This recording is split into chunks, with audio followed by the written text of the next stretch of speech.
Hey everyone, we are proud to be a part of the W2M network and wanted to take a quick moment to give you an update regarding the W2M network feed. If you've subscribed to the source material comics feed, nothing will change. However, due to some new policies by Spreaker, if you listen to us on the W2M net podcast feed, along with all of the other great W2M net shows, that feed will soon cease to exist. Shows like the Rattlich and Broadcasting Network, Video Games to the Max, Talk the Keki, and others in the description of this episode will still have their own dedicated feeds, so punch in their name in your podcatcher and subscribe. All right, on with the show. Unspoken Issues. All right, ladies and gentlemen, welcome to another episode of the Unspoken Issues podcast. We're getting back together. We're celebrating. It's right now. It's about Christmas time for us. I know you guys probably be listening to this a little bit in the future, but right now, when I think Christmas, I think pizza. No, I don't. But we're going to be talking about pizza. Dean Compton's here. He's thinking about pizza. It's almost Christmas time. You know why? Because we always seem to have like a couple of pizza parties early in December at school. Oh, yeah. And then we would have a Christmas party proper closer. But like it seemed like in the first week in December, you know, like we would have a pizza party. I don't know why. Anything can be a Christmas treat as long as you get it in December. All right. That's Dean Compton over there. Unspoken Decade Extraordinaire. Listen, I believe you were the one that pitched this to us. So before I, get Darry's opinion on things here, tell us why you decided this is what we were going to do right now. It's just pure fun. You want to talk about like what was arguably the halcyon days of our youth. You know, we're all, in our early 40s, late 30s now. It's weird to think that, like, I can't go outside without tripping over some superhero property, whether it's the CW ghetto or the whatever James Gunn is going to do with the DC universe, the DC cinematic universe. Marvel has everything, just like everything. And so this is a time when I think most of us were a year, maybe two into starting to collect comics, getting really big into superheroes. And I don't think anything could have been bigger than the X-Men cartoon at that time.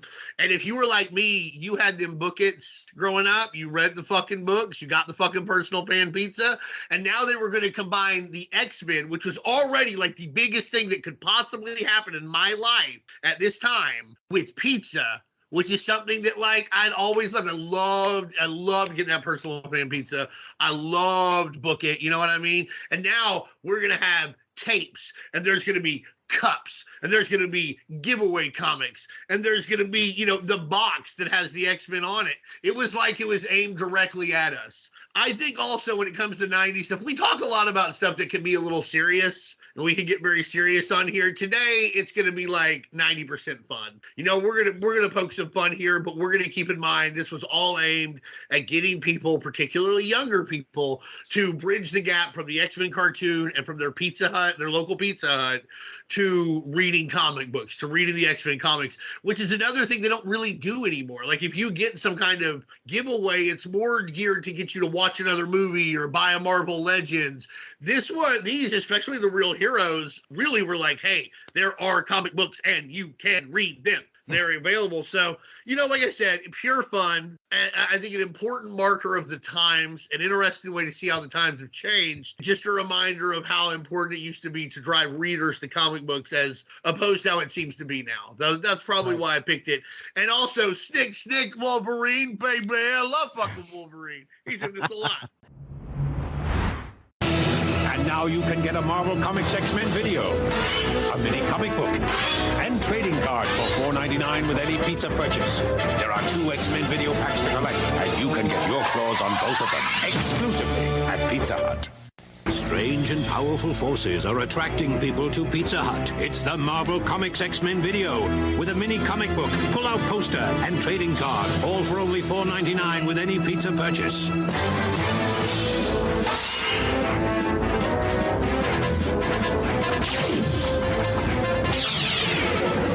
There are 2 video packs to collect, so hurry and get your claws on them. Oh, I'll wrap that up. Exclusively at Pizza Hut. A powerful force has come to Pizza Hut. Marvel Comics X-Men. For $2.99, you can get a personal pan pizza X-Men cup and one of 4 all-new exclusive edition X-Men comic books. You won't get this X-Men experience anywhere else. No doubt about it. Darry, I want to know, were you heading to the Pizza Hut to get yourself some X-Men comics? What's going on over there? I do remember these. I remember them very fondly. These came out just as I was starting to get really into comics. So as far as I was concerned, it's like, oh, great, more X-Men issues. These are clearly just as important as the ones I would get at the newsstand. Boy, do I have news for you. Reading these things took me back. They don't make them like this anymore. The thing I really appreciated now that I absolutely would not have been able to know at the time is how deep in the canon these are. Like they're not self-contained stories. Like I'm sure I read these when they came out and I had no idea what was going on. And I was like, oh, eventually I'll figure it out. Now I read it and I know who all the characters are. And it's like, oh, you had to have read a lot of comics beforehand to follow the story that's being laid out here, which is weird because you'd think, done in one with characters you're going to see in the adaptation. But I had a blast. I was also a huge fan of the X-Men cartoon, and that came out not too long after I started getting the comics themselves. So it kind of all, my fandom all began at the same time. And these were a delight. I don't know that I could ever give them to someone because they're not very good, but I liked having them. I'm happy they're still in my collection. And I was very upset I could not get Pizza Hut before we were recording tonight. So. Yeah. I think the X-Men issues do a much better job than the Real Heroes issues of getting over who these guys are and what they're doing. The problem is it does it with all the subtlety of a goddamn intercontinental ballistic missile. You kind of pick your poison. Do you have to know a lot, or do you just want it to be like you get bludgeoned with it? So that's interesting. I think it was interesting, that's an interesting dichotomy between them. Probably because the Real Heroes had a bunch of different writers. Well, all right, let's get into it here. We've got quite a few comics to talk about, but the good thing is I've did a synopsis on all 4 issues. Not like I had to, really truncate a whole lot here. These are small issues. I mean, Dean, do us a favor and kind of explain to the people. I mean, these weren't full-size comics these people were getting, right? No, I mean, and I think it's important. They're giveaways. These are promo comics. That means it honestly means you got a really good job on all of them from all the art. I think the best part about the first 4 of the covers, Marvel artists got paid a lot more to do these comics because there'd be no royalties. So your page rate was something like triple or quadruple what it was. I can't say for sure. If somebody knows, please, fill that in. So yeah, they're giveaway comics. They're not full size. And again, they're designed to get you more interested in the X-Men. So they're going to give you, whether you're going to watch the cartoon, whether you're going to pick up the comic books, or even just buy the action figures, get a Wolverine watch, a Storm onesie, whatever the fuck it is, here are the fucking X-Men, and you got to be into it. I think these are like around half, maybe a little more than half size, and they all wrap up pretty neatly, and they have an overarching theme, but you'll also notice you could read any of them and get a fairly complete story to an extent.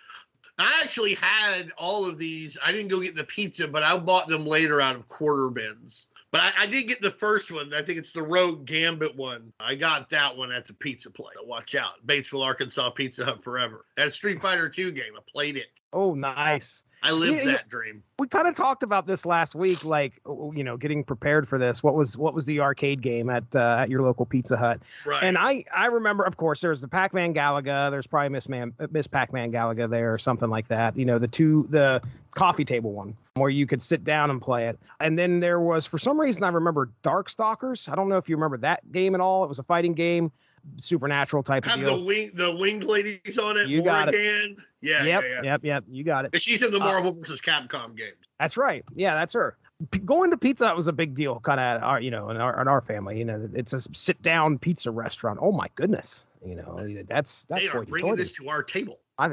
This ain't Domino's. I mean, we're going there and we're actually sitting down and eating like a goddamn family for once. That gets old pretty quick. I'm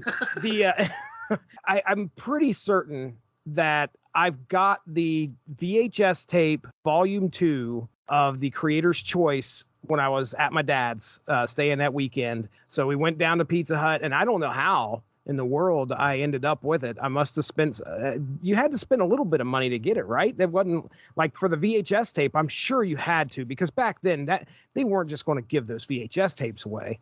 If I recall, you had to buy the VHS, but I think it was like $9.99 with the purchase of a pizza. Okay, I somehow got a hold of it. Well, anyway, so that I still have that to this day. And yeah, you're right. The comic book that came with it, I mean, legitimately is probably about 3/4 the size of a comic, if that. Maybe closer to 66%. Still own it to this day. I remember it being a thing. These other ones I don't recall for some reason. The ones that came out in 94. But again, like I said, we didn't go to Pizza Hut a whole lot. So, well, there was an entire advertising campaign around both the ones with the tapes and when they had the personal pan pizza boxes. I don't recall any advertising campaign to get you excited that because Namor and Daredevil were going to be in these comic books. I just don't. Now, it's possible you would have seen this on like the Marvel Action Hour where Namor and Iron Man were actually showing up. Maybe on the Spider-Man cartoon, maybe they pushed it there, but I didn't get to watch that or any of that day and out. We didn't have a station that carried the Action Hour, and I didn't get Fox, and we lost cable around the time the Spider-Man cartoon started.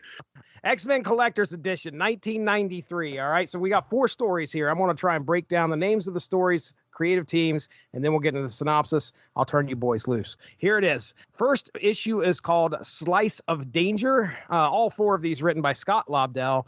Slice of Danger penciled by Andrew Wildman, lettered by Rick Parker, inked by Stephen Baskerville, and colors by Jim Halston. Then we have Through the Roof, penciled by John Hebert, inked by Bill Anderson, lettered by Rick Parker, colored by Sharon and Beckton. Then we have Perilous Pickups, penciled by Jim Craig, Dan and David Day on inks, Rick Parker on letters, and Bob Sharon on colors. And then we have the final issue, which is called One to Go. Mike Harris on pencils, Harry Candelario on the finished art, Rick Parker on letters, and Mathis and Garahi on colors. These 4 issues, someone has sabotaged Cerebro, the high-tech device used by Professor X to find other mutants in the world. Now he needs his X-Men to gather materials to help repair Cerebro and possibly find out who did it. The team splits into groups. Rogue and Gambit head to the Danger Room to realign Cerebro's circuits and get a holographic template, essential in repairing a Cerebro. The pair get more than what they bargained for when the room unexpectedly begins to simulate the events of Days of Future Past, and deadly sentinels begin to attack. The fight grows more and more intense until finally Rogue saps some of Gambit's power and unleashes a large blast, leveling the giant robots. The Danger Room reverts back to normal, and the two felt they have succeeded, but wonder who had the ability to sabotage Cerebro and the Danger Room. Wolverine and Jubilee hop in the Blackbird and head to the Savage Land to find some vibranium to re-energize Cerebro's core. Heading home with the payload, there is a small explosion and the plane begins to shake. To make matters worse, they find Sauron and Sabretooth have stowed away on their ship, and a fight ensues. Wolverine accuses them of the explosion, but Sauron denies it. Luckily, as Wolverine fights the duo on the wing of the X-Men's Blackbird, Jubilee's piloting skills are able to shake the villains off the outside of the plane just before it comes in for a rough landing. Getting the material home was a success. However, they are not closer to finding out who it is that has sabotaged Cerebro. Beast and Storm head to Muir Island, meeting up with Moira McTaggart to gather some high-tech equipment. It just so happens Magneto shows up to rescue one of his imprisoned acolytes. Magneto also denies damaging Cerebro, claiming he would have just taken the thing to further his own agenda. With some ingenuity on Beast's part, they are able to get the upper hand, causing Magneto to retreat. Storm and Beast gather the tech that they need and fly back home. Now the team prepares for Jean to lead Cyclops and Bishop into the virtual world of Cerebro, right into Cerebro's core in order to reprogram it. This is very 90s. Inside cyberspace, Bishop and Cyclops must be cautious, as even though the danger seems virtual here, guess what? Their physical bodies can die from what they experience. Shortly, the villain Arcade appears using constructs of Bishop and Cyclops' teammates to attack them. Keen teamwork and some trickery win the day as Bishop unleashes a powerful blast that destroys the virus inhabiting Cerebro. This allows Jean to use her ability to track down the real culprit that wasn't Arcade after all. It turns out that all of these events were a test given to the team by their own mentor, Professor Xavier. Now that they have all passed, it's time for some pizza. What an asshole.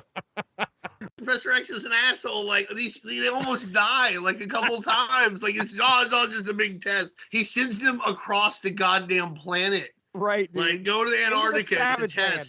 But that did lead to the best part of this comic or any comic, which is when we got to see Zabu, Saber-Tooth Tiger, what a cute kitty, and then we get to see them all snuggling up, getting some scritchings from Jubilee. It's the best part of any of these comic books, I swear to God. These comics do what they're supposed to do. They, in every issue you get over. First off, like I said earlier, like the covers are amazing. Like they're these large fold-out covers to where, like, you get a lot of action. They pair everybody up, Gardner Fox, 60s Silver Age Justice League style, so that you can get more focus in every issue on a couple of individuals. You have to accept something's happening. Like how did Wolverine not smell Sabretooth, his arch enemy, on this plane? Like how would that not work? And it's funny because I think they even talk about how he uses his sense of smell at one point while he's in the plane, and like they were really on the nose on that, but it wasn't in the nose of Wolverine. Right. It's interesting that they decided to throw the Savage Land into this. That's maybe because it was going to be on the cartoon. It was going to be prominently featured in season 2. I love the Savage Land, don't get me wrong, but it was cool to see that. But some of these things also were like, what was Rogues and Gambit's job exactly? To like go to the danger room and get a thing? Go across the house and bring me back a snack. That's what it could have been. Right. I was going to say, remember Resident Evil when we were talking about the guy that went on the fetch quest to get all the shit for the bomb? Yeah, I mean, that's what it reminded me of here. Like, hey, right. we got to get this piece, and we got to get this piece, and we got to get this piece, and like, pizza. The pizza. Oh, look out. I think that my favorite issue though was definitely the Storm Beast one. It was cool to see all the Muriel stuff. Always cool to see Magneto, and that's another thing they do here is you get Magneto and you get Sabretooth, and you get the Sentinels. So you really get a wide breadth of like, these are the big time X-Men villains you're seeing on the cartoon at this time. So that's pretty good. In the last issue, Jubilee refers to this like techno wizardry where they're going to go inside the computer because the files are inside the computer as like retro. What's retro about this? Like, right. This is like super fucking future. I also want to point out Bishop is the most useless X-Man. He's useless here. He's useless in the other ones. He's just mega, mega, mega useless. And I really dislike everything he does. No. And I just do. I don't like. Just put Cable in there. Cable's better in every way. He does everything Bishop does. He just does it better and cooler and looks cooler. No. So, I like these issues for what they are, and I really liked them at the time. They were really exciting, and they were stuff that you could actually give to somebody. Like I said, I love the art throughout all 4. Nothing bad to say about them. They get the job done that they're supposed to get done. Also, let's point this out. You got these with like a personal pan pizza. You could eat a personal pan pizza in about the time it would take you to read this comic. So that's true. You're supposed to like eat and read here. I know somebody's like, do not get grease on the pizza, but get grease on the pizza. Me. Who cares? You're probably just going to ruin like a Bishop panel. What do you care? I'm a fan of Bishop. I mean, I'm sure I'm a little biased. Why? I'm it's time travel by, and I understand what fucking Cable, but I like Bishop. I like him showing up, and I think he does plenty in these issues. I mean, he's the guy that helps get them out of cyberspace and takes care of the virus. So he actually won the day here. There was no winning the day. There was the bad guy was their boss. True. I had no winning the day. This is all just a weird fucking jerk off by Professor X to like put people through motions because he's a weird gaslighting son of a fucking bitch. I would have loved to have seen him fire one of them at the end of this. And you fucking failed. The rest of these guys are all right. Bishop, you're going back to your terrible future. Since Rachel Summers back to the days of the future. Yeah. Only room for one time traveler on this team. I did like what you said, though. This is a great way of peppering like all of the X-Men staples out there. All of these things that are so common in the comic books. Cerebro, Muriel, clearly the characters and their powers. You got to get everybody in here and the villains as well. It's a great way to showcase your rogues gallery.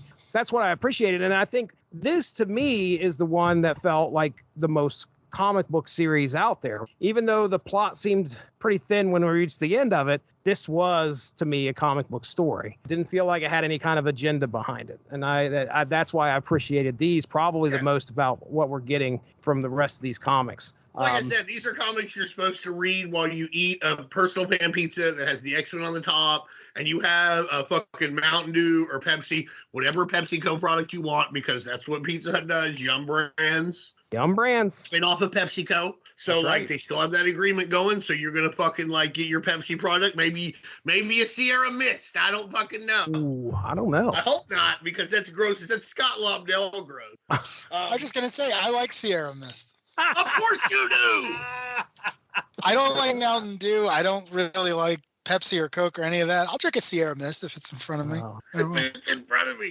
If a Sierra Mist was to just materialize, like Dr. Strange sees the Sierra Mist. I was just saying, if you're at a restaurant that only serves those, and it's like, all right, you got to press the button for one of these, I'll take a Sierra Mist. Put it in the cup. Put it in the big, thick red cup. I'll take it. But Give me a Jesse, straw. back to your point, yeah, great comics to read while you enjoy your X-Men paraphernalia. First off, I'd like to say that I'm with Jesse. I like Bishop, and I would go so far as to say that I actually think he does time travel stories better than Cable, because my God, you're just like, you are on the fucking like wrong way escalator. You just kind of go up and you're just going down. You keep going up, you keep going down. I'm just saying, Cable, Oh, Cable. You know, we talked about this when we did the Cable miniseries, but you ask a dozen people what Cable's defining characteristic is, you're going to get a dozen different answers. The time travel part is the least interesting aspect to him. Bishop, I like a little bit more because Bishop is just far enough in the future where he's like, no, literally one day giant robots are going to murder everyone and build the death camp where Brooklyn used to be. Like, this is the thing we got to fix right now. So you kind of get his urgency. Now, granted, he's got more potential than actual story. Like, I can't point to a great Bishop story and say, well, that's where that wraps up or anything like that. But I do like the idea of someone who has to be a cop and basically. I don't. In the Terminator future, in the future where he's got no other options, that he's got to come back and meet his, baby. You know, he comes pre-installed with preconceptions, and he's got to deal with that. I think Bishop's got a lot of narrative potential that the time travel lends itself to. Oh man, whereas Cable, it's like the X-Trader. I mean, that was the big thing for Who me turned back out in to the be 90s. Professor X? This is the same fucking thing that happened in this. Good point. You That's a can't good trust point. Professor X. That's all we learned from this shit is that he's a son of a bitch, as it turns out. Kane Marco was right. Hashtag Juggernaut. I was going to say, Kane Marco tried to tell us they're growing up together. He's this guy's a piece of trash. And we all thought that Juggernaut was the bad guy. It turns out he was just right. Also, with Bishop, what you're saying, you're like, oh man, Bishop's very straightforward. With Cable, you get a bunch of different interpretations. Wow, sounds like a more interesting character. Oh, wow. So this character's developed and changed into different things. Bishop, still just a cop. Hey, bring the fucking jackboots in here during the Civil War. Come on, man. I will say you're right about the time travel thing, though. And you are right in that, like, Bishop is much more, like, urgent with, like, his needs. Cable's playing a weird game because he time travels at will, usually. So so I understand your point. Like Cable uses time travel the way Doctor Who uses travel. It's not really, it's not part of his arc. He can just do it. You know, Cable's not trying to. He'd like to prevent his future, but his future's like 2,000 years from now. Well, Bishop would like to prevent his future. Cable, he could prevent it, but most importantly, he has to win. As long as he defeats Apocalypse at some point, it's fine. Right. Bishop is like, I don't want my thing to happen whatsoever. Like even and neither of them are probably wrong, you know. So yeah, it's just a matter of perspective. Except and then, Bishop is his stuff. No, but I do like the idea that Bishop, as a representative of like, you know, he had to make a lot of compromises in the future to even get to the point where he had a chance of fixing things. And then when he really meets the X-Men, when he gets to meet these legends, it's like not only are they real people, they're mostly flaws by volume because they're outlaw heroes, they're teenagers, they're basically child soldiers. And I think that's kind of the inverse of what we were talking about of like Jubilee or Shadowcat or movie Rogue, who's young, who want to go back to their normal lives, who haven't yet assess that their normal lives don't exist. In Jubilee's case, maybe that's for the best.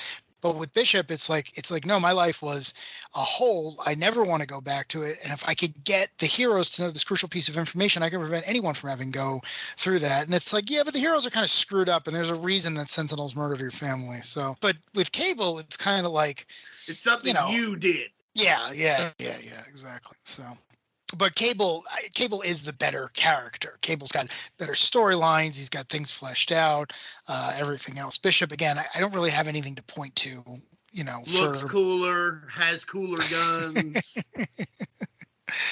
I think, honestly, I will say this about Bishop, though, and I don't want to say, I think it's important that there was, like, a young black guy in the X-Men at that time. I really think, I think the X-Men has always had, like, really good diversity, but, like, before Bishop, like, who's the black man X-Men? You have Storm, which is important, I think she's arguably the most important African-American black female superhero of all time, but, like, I think it was important for young black men at that time to be able to look at the X-Men and be like, okay, there's somebody who looks like me, and I think that was very important, too, so I don't want to take that away. Lucas Bishop is one of the many X-Men that there's a lot of potential there. I don't know if he ever got it, but I think there was a possibility. I would read a Punisher Bishop team up. Oh, that's interesting. Yeah. If you honestly, I think I would like Bishop more the more he gets away from the X-Men. Like I've never read his miniseries, but I heard from somebody that if I didn't like Bishop of the X-Men, I would like that miniseries. So I'm interested to try that at some point. I don't know if this is the miniseries you're talking about, but after House of M, he becomes a detective in Mutant Town back when, or that might have been, it was around the time of House of M. Anyway, he's basically a mutant cop. Is basically the idea of, like, if there's a crime in the mutant community, you come to me and I'm a detective and I'm going to solve it. And I thought that was a really interesting premise. I like the idea of his beat being basically like the section of New York where all the mutants have settled, and everyone's like, well, we don't trust normal cops, so we can trust him. He's one of us. He was an X-Men. He probably punched Forge at some point. Like, you could trust a guy who does all those things. So never quite gets there. Again, I always go back to, if you sided against Captain America in the Civil War, some wrong with you. Something wrong with you. Bishop did that. So I can't forgive him for it. No. But you nailed my very first note on these 4 issues, which was this whole thing feels like a precursor to Onslaught, because these things came out in 1993. Onslaught was 1996, and the reveal at the end that all the danger at the end, like, every page ends, and, like, even, like, as a kid, I was like, that's Professor X. Oh yeah, right. Every issue ends, right? With, like, each issue ends with an increasingly more obvious silhouette of who the big bad is. But again, I like that too, because again, I remember being that age, and it's like, to your point, well, you know that's Professor X. He made a big point of showing you what Cerebro looks like, so you know what he looks like when he's wearing it. But again, the first issue reveal isn't just Professor X sitting there, so you kind of get this plausible deniability. It's like, well, is he mind controlled? Is something possessing Cerebro that's possessing him? Sauron is in this one. That's shit he does. There you go. So I'm just saying, you're given little bits of a hint, so that by the time you get to the end of the 4th issue, and it's like, no, as your teacher, I thought you should all face certain death to make sure that you were up to the challenge of facing. Remember the part where Jubilee has to fly the fucking Blackbird into the fucking, like, little spot, like it's goddamn Captain Skyhawk from the NES, where, like, you had to, like, dock with the thing. Even worse, it was like Top Gun, where you were trying to get, like, you're trying to land on the carrier or get refueled. Nobody ever did it. You always died.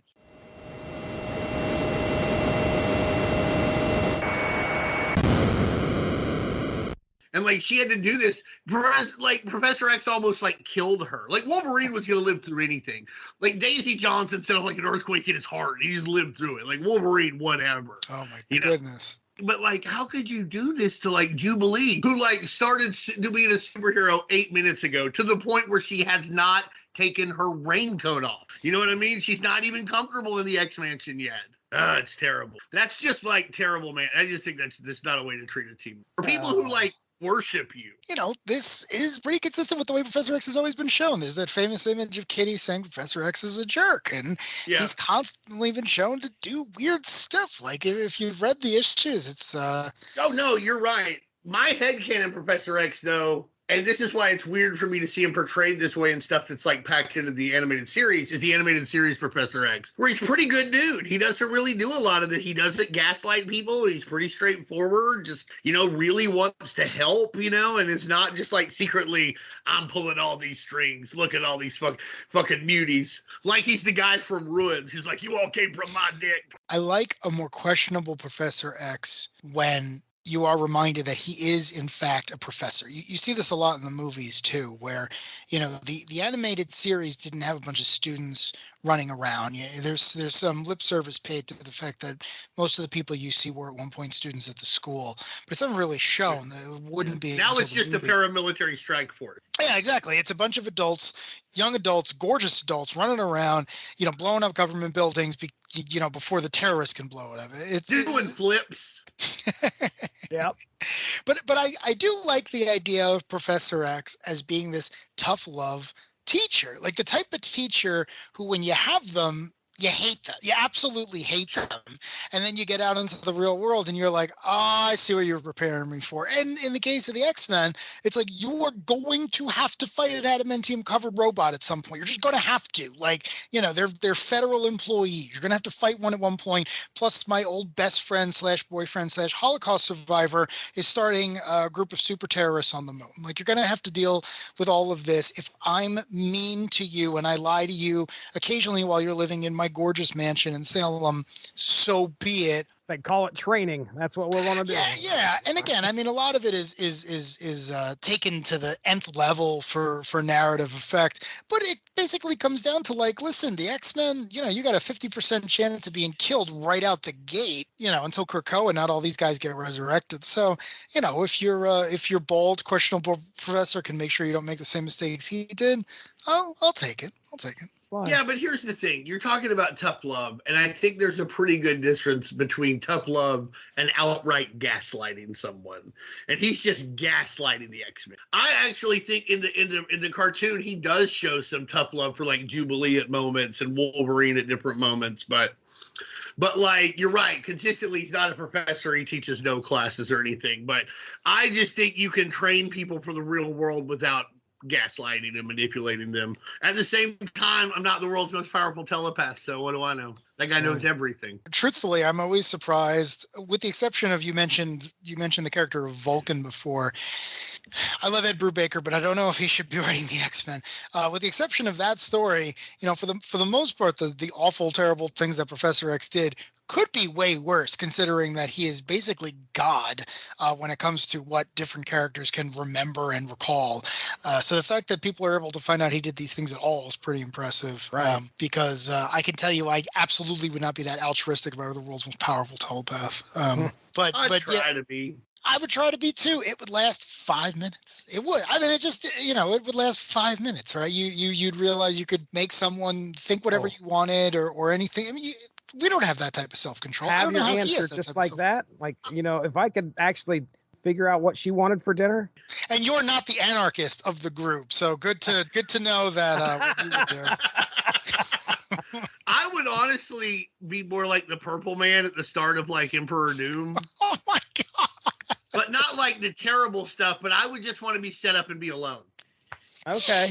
I just, I was just like, okay, great. I can do whatever I do. Well, mostly what I want to do is not have to deal with anybody I don't want to. So I'm just going to go up here somewhere in Canada and just be fucking left alone. I have no interest in, like, trying to run anything or anything like that. The other thing I loved is the first issue has art by Andrew Wildman, who did some of the art on the Transformers comics that we talked about the first episode I was ever on. So that was a great throwback. I love Wildman. I feel like here he seems to be channeling, I don't know, one of the Kuberts or Jim Lee. Dean mentioned this earlier, but the art, especially on that first issue and the covers, is really good. It feels like what was on the stands at the time. And that's saying something, because I feel like, the fact that this was being given away, they didn't necessarily have to do it, but whether it's because of the page rates that Dean mentioned or whatever, I really dug it. It's grabby in a good way. Yeah. Well, like I said, this is obviously, if you didn't read the X-Men, this is going to grab you. At least you're going to read this comic. You may not read another one, but you're going to skim this bad boy. Well, since the comic where Gambit was getting he cannot hold himself back from making some kind of comment about Rogue. Like, it's just not in his nature to do that at all. To be fair, that's all he did in the cartoon and comic book at this time as well. Have we talked about this? I hate Gambit. I think he's the worst character. I love Maggot. I love Ecstasy. Right, and I love Marrow. I hate Gambit. Yeah. Do you like Forget Me Not? No, I don't. And the reason I don't like Forget Me Not is he's one of these characters where it was like, oh, you have an ingenious way of doing, what was it, like an 8-page story, and the character's never brought up again. And I know that's consistent with the way he's portrayed, but you always see people bring him up online, and it's like, Forget Me Not's a great character. Forget Me Not's a great character. It's like, no, great character is one you can use every month, people, every month. I never found anything other than the X-Trader storyline where interesting that he was involved in. I think I even own the Gambit miniseries, and I can't even remember what happens in it. Like, yeah, it's a lot of it's not his fault, right? I mean, listen, Gambit's created by Chris Claremont, or co-created by Chris Claremont, right at the end of his Legendary run. He doesn't get the time to do what he does with all the other characters, which is tease the backstory and build it up and do everything else. The character, it comes in, and then by the time we get up to speed, you know, Claremont's in the middle of fighting with his artists, and then he leaves altogether. So some of it's not his fault. Gambit gets thrown into the television series before, I think before he even has a real name. He becomes very popular because he's got a cool coat, and he's got a stick, and he's got an accent. He's got lavender eyes. Playing cards? Yeah, he throws playing. Who could be cooler in 1992 than a guy who throws playing cards that explode? Right. Man. And then the other thing I'll say about him, which has nothing to do with all this nonsense, is when Grant Morrison came on, one of the first things that was created was the character of Phantom X, which is basically any story you can tell with Gambit, you can tell with Phantom X, except Phantom X is an exponentially better character with a better backstory. So, but isn't he just like a ripoff of that French character? He actually not even a ripoff. He's literally a public domain French character that had the letter X thrown at the end, which, again, the fact that he's so much better than Gambit is even a further slap in the face of Monsieur Lebeau. Anyway, well, I love Gambit. I think Gambit is fucking terrific. But I will admit that, like, what I really like, again, about Gambit, I think, part of it is all the stuff you said. Like, that look is just fucking great. And he's one of the only guys outside of, like, the Kirby New Gods who can pull off that fucking, like, I have a thing around, like, my head and my sideburns, but then my hair comes out of it. It's definitely more like the cartoon and my idea of Gambit than it necessarily is any, like, great Gambit story. Like, I don't know any great Gambit stories off the top of my head. I think he's cool when he shows up and, looks cool.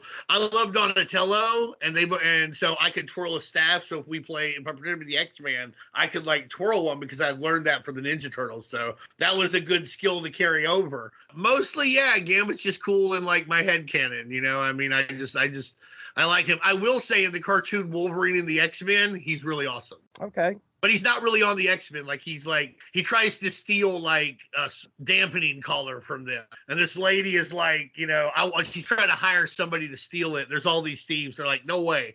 I'm not breaking into the X-Mansion. And all of a sudden, you just hear, like, I'll steal it for you, Cher. And they all just, like, part. And Gambit's, like, laying on a couch, like, throwing cards up and down, That's Gambit. That's just cool. And that's all there is to it, But I do admit that much like Ghost Riders, a lot of it is in that early punch. Like, then you kind of move on. And I don't know what the classic Gambit story I would recommend. So, well, Jesse mentioned it earlier, but the big reveal of his origin, which I don't think had anything to do with Chris Claremont, that he actually put together the Marauders. He put together the Marauders. Yeah. That's right. Yeah. That's right. Who were responsible for the Mutant Massacre. Not a great move. Well, no, but I actually think that's really interesting. I like the idea that someone looked at the lack of backstory, the mysterious connections that the character appears to have, and said, okay, what's the most messed up thing that this guy could have been responsible for that acting as a superhero on the X-Men is him trying to make up for? And the reveal that he, got together a bunch of guys. He made the Massacre happen. Yeah, but that's a good gut punch, because it's like, I'm down on my luck. I'm good at one thing. Someone shows up with a bag full of crisp money and says, listen, I need you to gather these 12 scumbags. And Gambit's like, yeah, absolutely. And you don't find out till years later that the guy was a white supremacist, or however you would describe Mr. Sinister, and that he wanted to use these mutants to murder innocent, down on their luck, homeless super people, and that was a defining characteristic, and then it resulted in the X-Men and many other superheroes being hurt.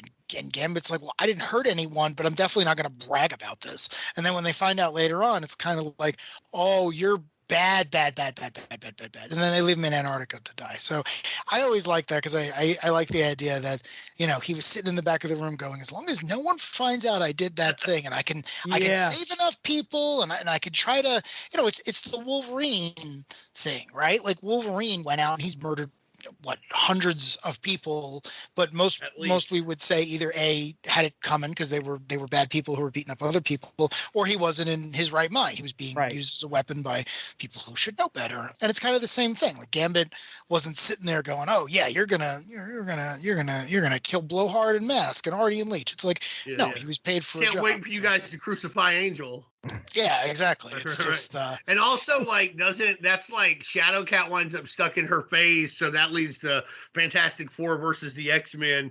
And like, I think Colossus is like really, really hurt during that time too. But he murks that guy. I forget who it might be. Harpoon. I can't remember. But like, man, he murks that guy. It costs him a lot though. Good stories.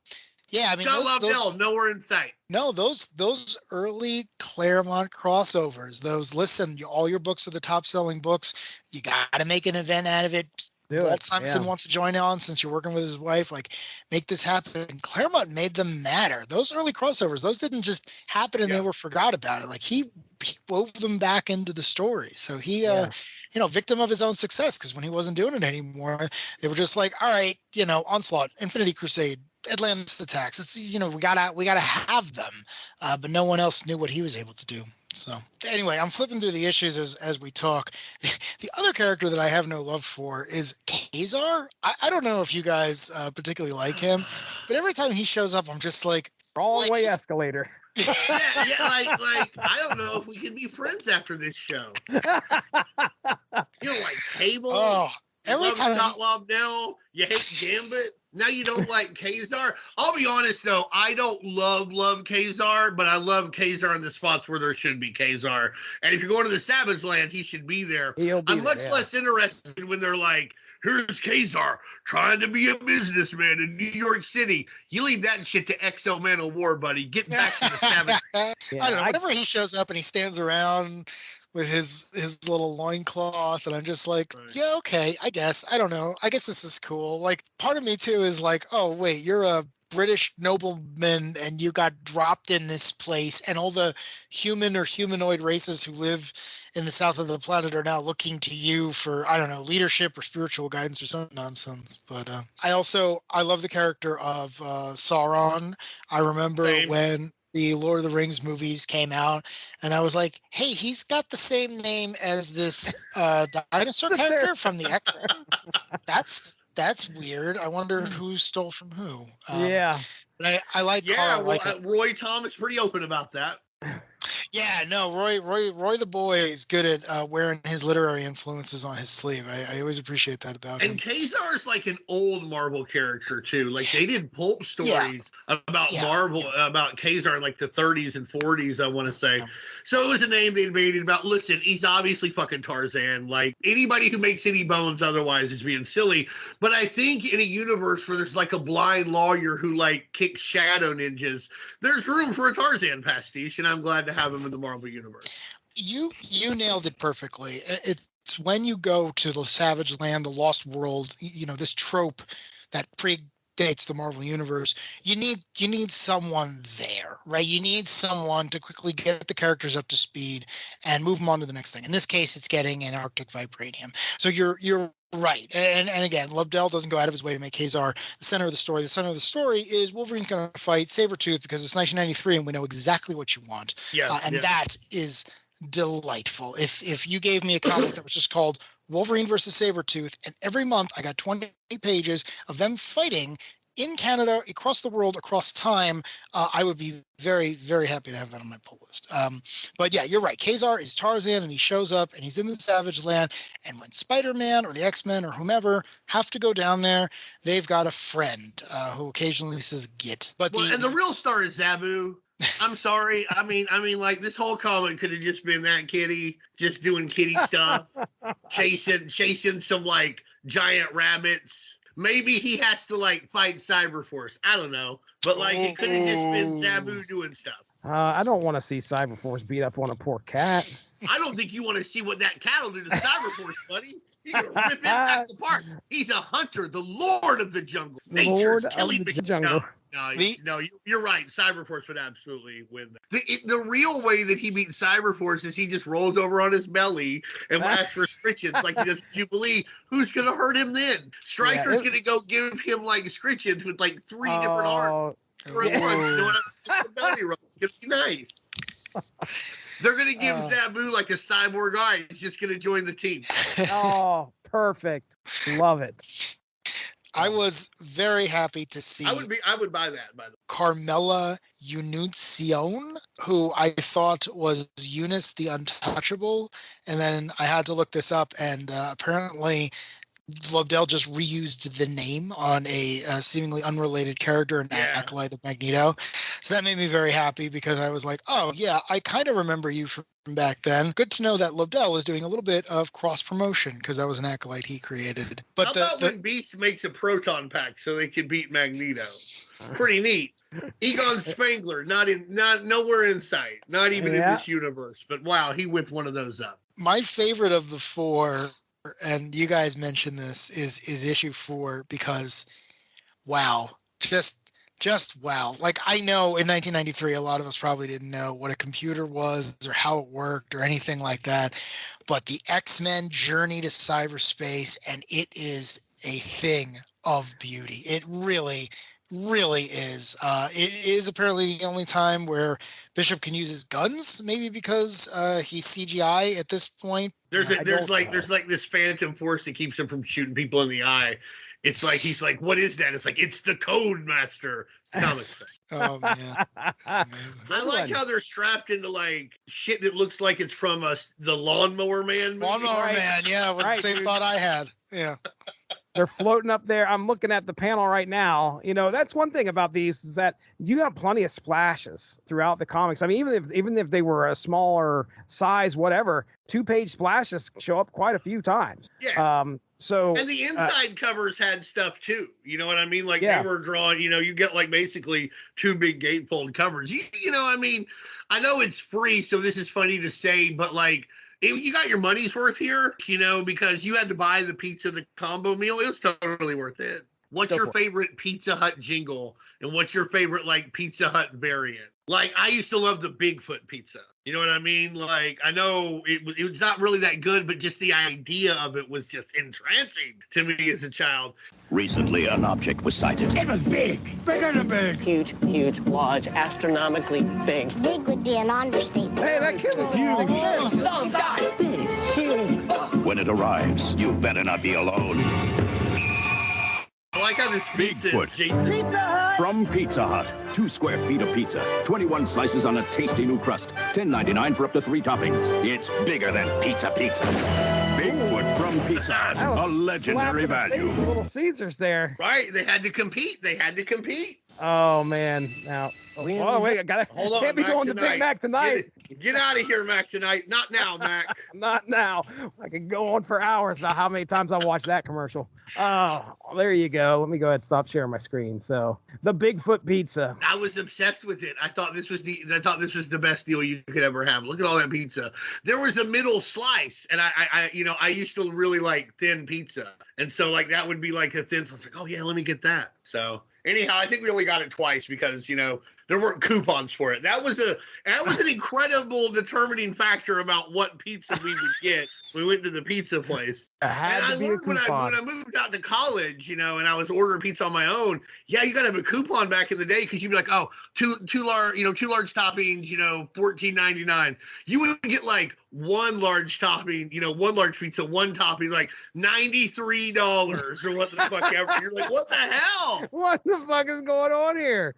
Anyhow. Oh man, it's great. Good times, great and oldie. Yeah. And my favorite Pizza Hut jingle was like, Pizza Hut, making it great. Making it hot, making it right, making Making it easy, pleasing tonight. Making it move, get in the groove. Sizzle and drizzle and wail and sail. Making it happen, making your day. Pizza Hut, making it great. Making it early, making it late. Pizza Hut, making it great. Making it slow, making it glow, making it thick, thin, making it to win, make it chewy, make it gluey, make it fast, make it last, making it bubble, making it big. Pizza Hut, making it great. It's America's favorite pizza. Try it. Making it early, making it late. Pizza Hut, making it great. That's my favorite. That is yeah, I'd have to watch the commercials to see what the jingles were. I remember that. I think they were the first pizza place that I knew that had like a meat lovers pizza. What would you say if there was a new, even meatier Pizza Hut Meat Lovers pizza? Feed me. What if we gave you 25% more meat toppings than before? Feed me. Tons of sausage, pepperoni, everything you love, plus 3 meltingly delicious cheeses. Feed me. So try a medium Meat Lovers pizza for $8.99 and any other medium's just $4 more. Feed me now. The new meatier Meat Lovers pizza from Pizza Hut. What do you say? Feed me good. The Heartburn Express. Bring that shit on, man.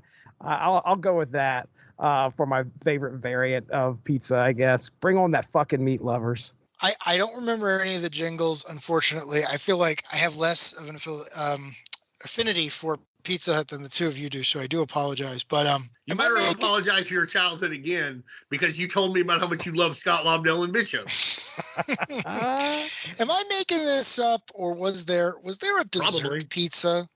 Like the chocolate chip cookie one? Something like that. Yeah. I remember being physically at a Pizza Hut. We didn't go to Pizza Hut very often, but I went there for a birthday. It might have even been my birthday. I don't remember. But I remember there being a dessert pizza and just being like, that's a brilliant idea. I still feel like eating, but I also want something sweet. That's brilliant. So what will they think of next? Yeah. Man on the moon, now dessert pizza. We're doing it all, folks. My Pizza Hut was very strange because it was in the same shopping center as like 2 really good pizzerias. So it was kind of like, well, if you're going there, I don't know. These other 2 places are fine. So anything left unsaid here on our Pizza Hut Collector's Edition X-Men comics? All I'll say is I don't know how anyone could ever get their hands on these, but if you ever happen to be going through a box and you come across these and you're like, are these worth it? They are. They're written by the guy who was writing the X-Men at the time. The art is not bad, especially on issue 1. The covers are great. They're quick reads. And like I said, you get an X-Men story. And as far as I can tell, there's nothing in these places to say it's not canon if you're the type of person who worries about that. So grab them, especially as far as tie-in books go. I'm happy to keep them in my collection, even if you didn't pick them up back in the day. But I like them. I really enjoyed reading these. I don't know if I've ever seen any of these out in the wild.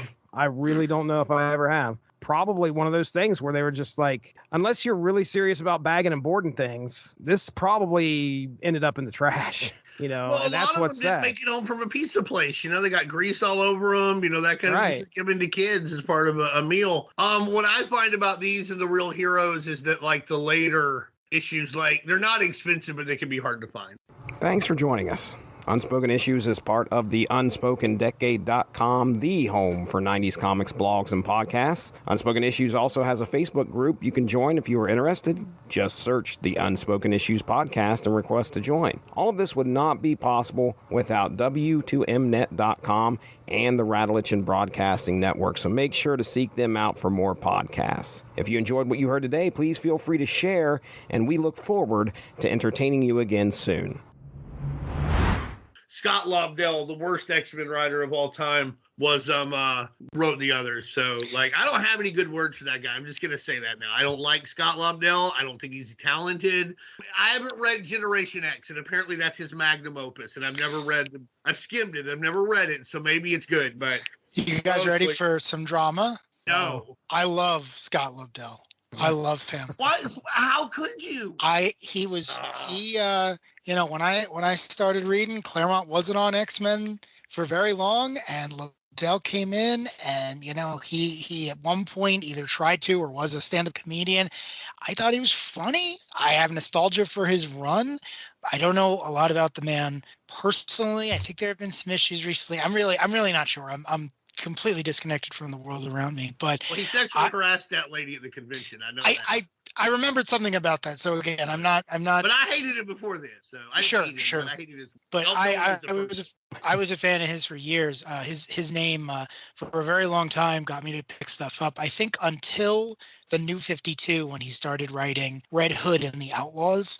Oh my God, it's one of the worst comic books I've ever read in my life. I know, and I loved it. I loved it, and at some point while reading it, I was just like, all right, I think I'm done with this. I think it was like watching a TV show that gets to the 7th season, and you're just like, all right, I think you guys ran your course. And that was me and Scott Lobdell. I met him once. I was lucky enough to meet him at my very first San Diego convention. He signed my copy of Batman Meets the Darkness, Cyberforce's good friend Jackie Estacado. Still have that in my collection. Quite that one in. So I'm a big fan of his. I was actually really excited to see his name on these things. They are not great issues of the X-Men, but to Dean's point, they do a very good job of setting up who the characters are, what their powers are, and honestly, in the first 4 issues, you do get a story. I mean, it's a pretty cohesive 4-issue story, and then he also writes the 2-part follow-up, and again, there's a story there.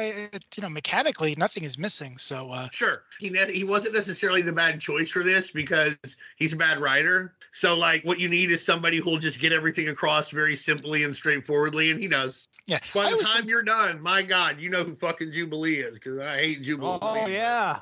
Wow, she is center stage of a lot of this, and Scott Lobdell and Jubilee, power couple that I dig the most. But Jubilee, but that makes sense though, because I think that's one of the secrets to the X-Men animated series success is that I hate Jubilee.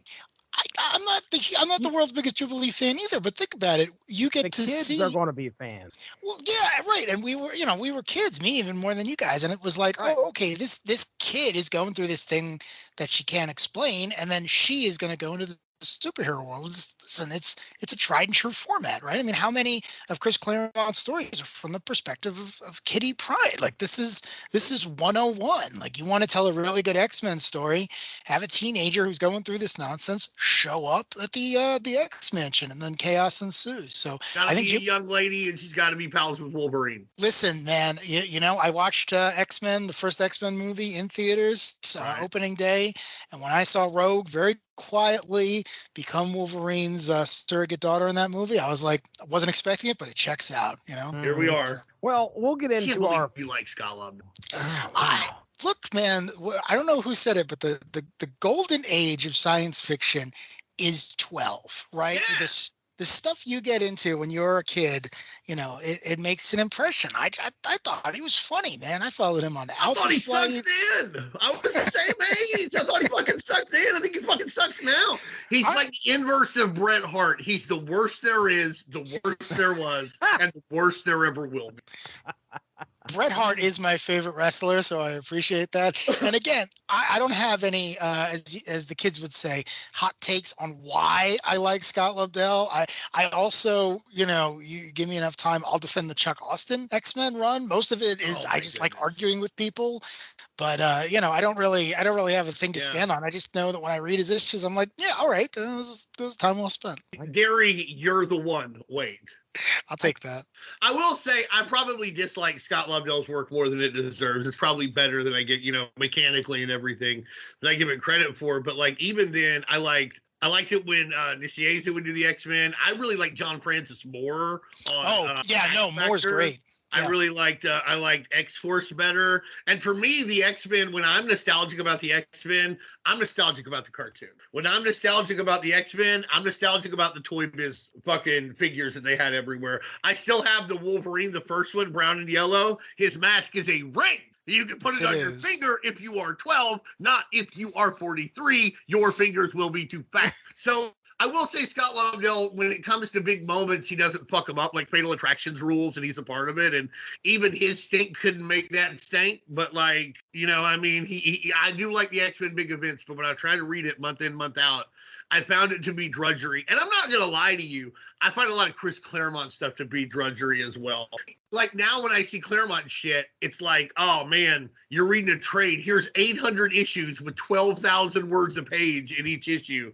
It's probably better if you're getting it month to month. But like if you're trying to read like a collection, you're like, God, Jesus Christ. So anyhow, we've gone off track. So Lobdell debate starts now. I'm going to say I'm up 2-0. So I got a lot of opinions when it comes to the X-Men then that aren't popular.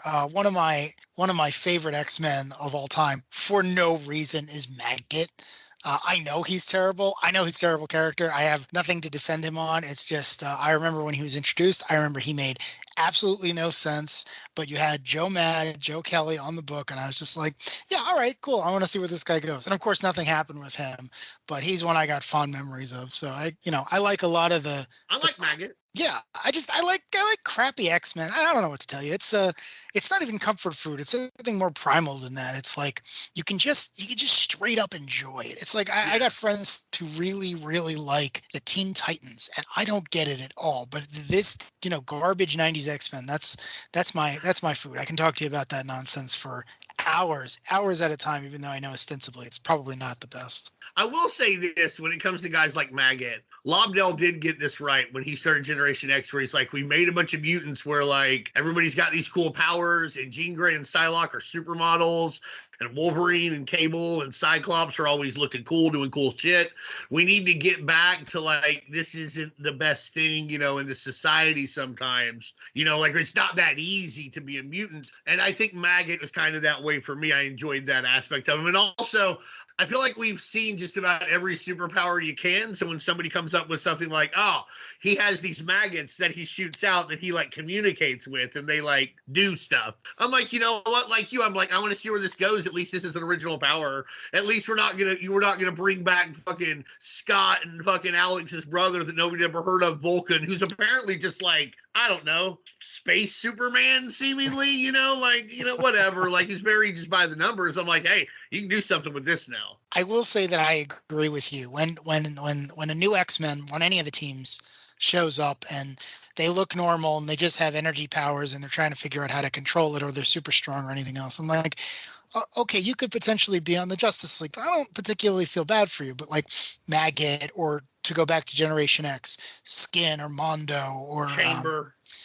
Chamber. Oh my God. I mean, Chamber alone, if the guy had never created another character aside from Chamber, I feel like he'd be well remembered.